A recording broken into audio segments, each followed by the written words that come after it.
In time news T V کے ناظرین کو ایک اہم خبر سے آگاہ کر رہے ہیں کہ خیرپور ناتھن شاہ میں سہر کے نام سے منسوب قدیمی مقبرہ سید ناتھن شاہ گزشتہ رات گر گیا۔ مقبرہ گرنے کی وجہ سے 5 افراد زخمی، ایسی اطلاعات موصول ہو رہی ہیں اور جیسے ہی مقبرہ گرنے کی خبر عقیدت مندوں اور مریدوں تک پہنچی تو بڑی تعداد میں عقیدت مند سید ناتھن شاہ کے مزار پر پہنچ آئے۔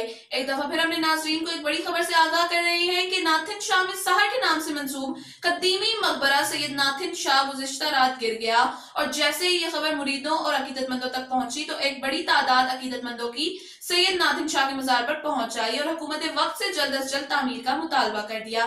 اسی حوالے سے خیرپور سے معشوق علی کھوکر کی رپورٹ دیکھتے ہیں۔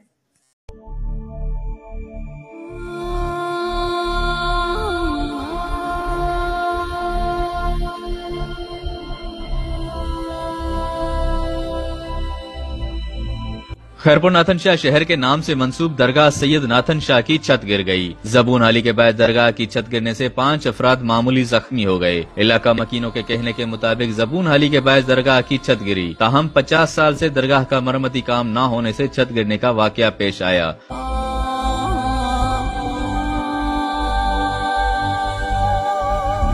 حکومت وقت کو سندھ میں درگاہوں پر خصوصی توجہ دینے کی ضرورت ہے۔ درگاہ سید ناتھن شاہ کے سجادہ نشین کے کہنے کے مطابق تحصیل اور ضلع انتظامیہ کو درگاہ کی مرمت کے لیے کئی بار کہا گیا، لیکن کسی نے سنجیدگی اختیار نہیں کی۔ درگاہ کے چھت گرنے کے واقعے کے بعد تاحال کوئی بھی حکومتی نمائندہ یا ضلع انتظامیہ کا کوئی بھی افسر جائے وقوع پر نہیں پہنچا۔ شہریوں نے سندھ حکومت سے درگاہ کی تعمیرات کا مطالبہ کیا ہے۔